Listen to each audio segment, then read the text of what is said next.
Welcome back, trainers. So the Extravaganza event has begun, and it has brought two new shinies, one of which you already knew about, and then we have a surprise one, which is going to be Igglybuff. We're going to go over that here in just a moment. But first, let's go ahead and go into styles here and take a look at the new avatar items that they have added, as a matter of fact, for free, so you're not going to have to pay anything for these.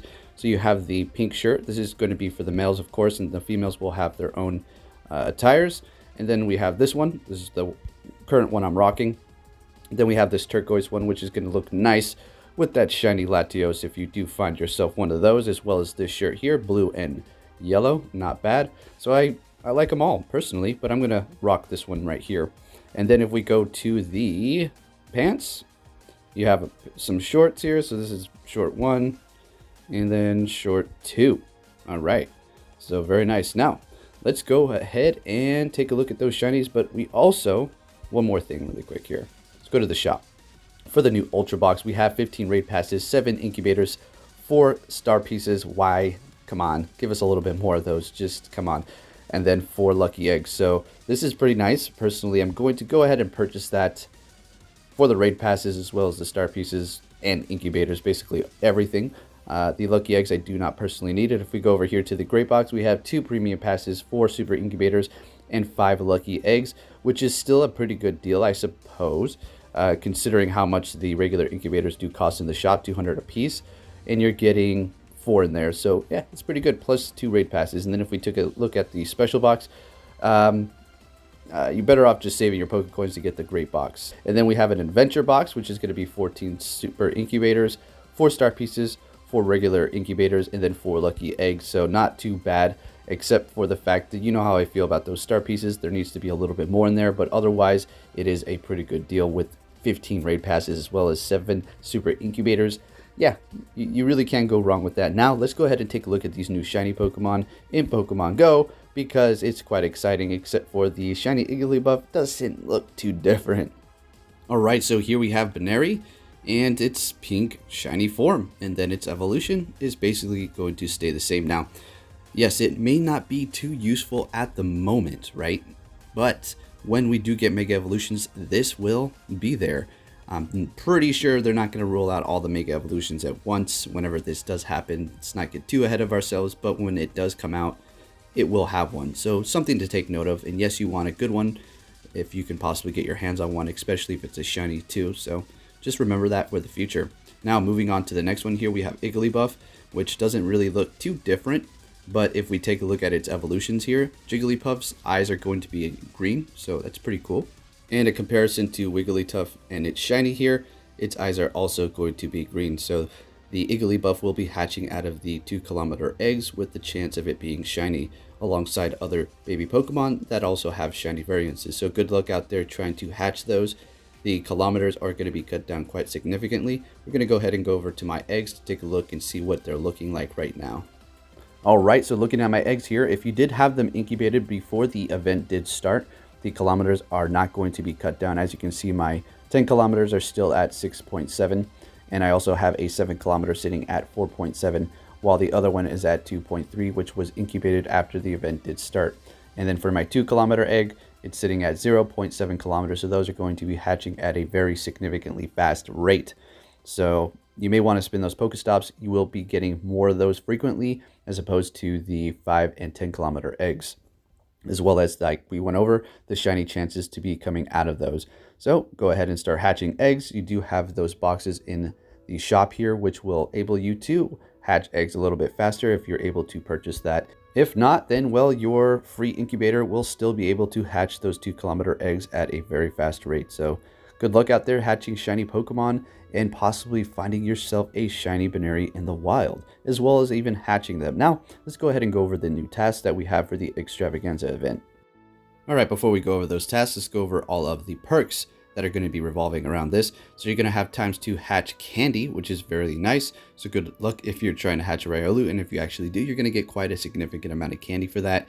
Times 2 incubator effectiveness, and 1 hour lucky eggs, which is absolutely fantastic. So you will be able to go around and possibly hit as many of those Latios and Giratina raids while trying to find that shiny Latios. And then of course we have shiny Buneary and Lopunny, babies in 2-kilometer eggs like Pichu Smoochums and Magby, which will have a shiny variance if you are lucky enough, and then different Pokemon in eggs will be mixed up. I haven't personally hatched enough yet to know, but when I do, I'll compile them for you so you can take a look.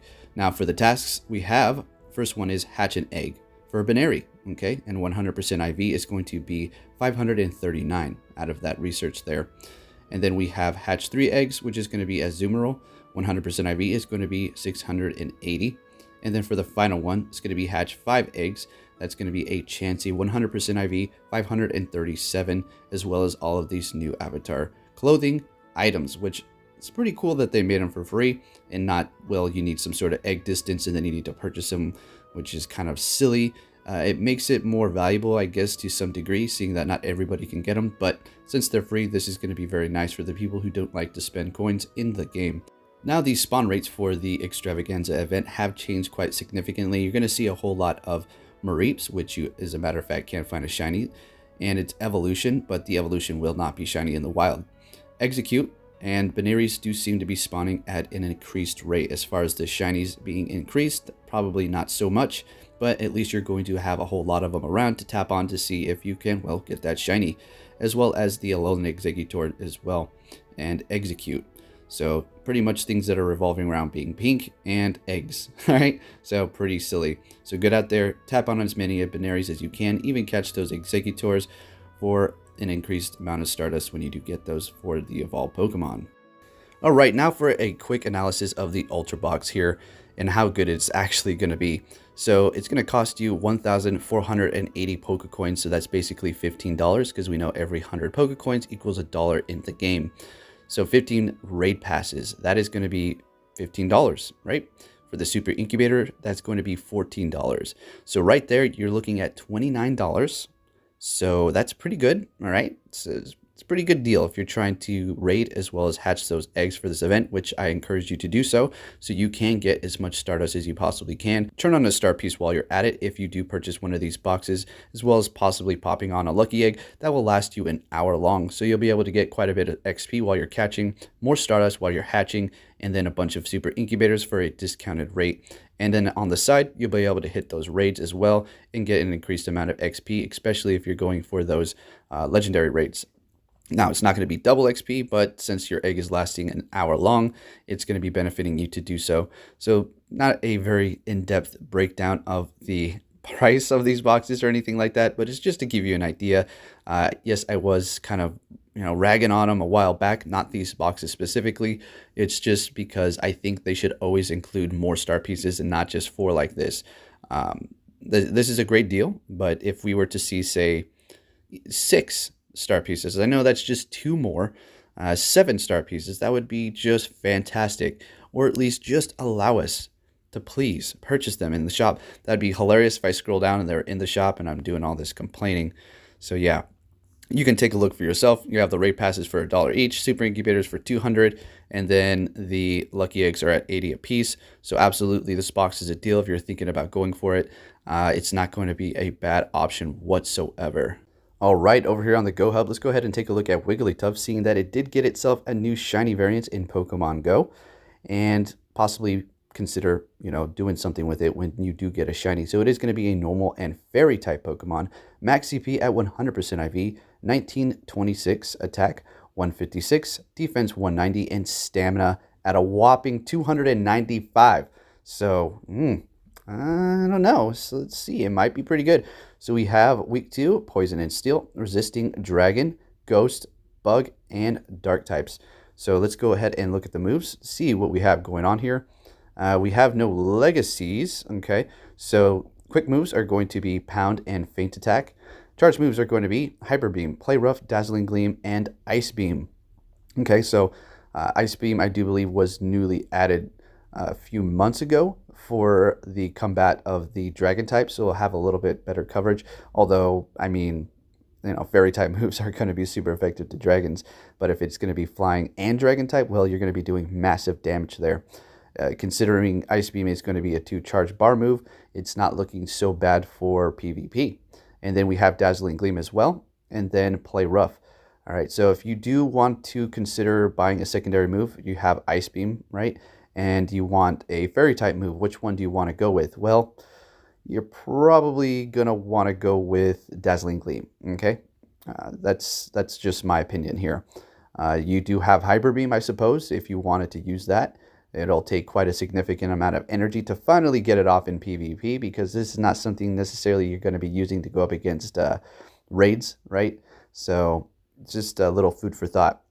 Not bad. It has a lot of defense, so if I do get a shiny, I will be investing in it, buying a secondary move, although I do already have one at around 1500 for the Great League that I can already test out at the moment, but I do want that shiny variance, and it doesn't matter if I get a good IV or bad IV, although if you're hatching it out of an egg, let's be realistic, the IVs are always going to be decent, right?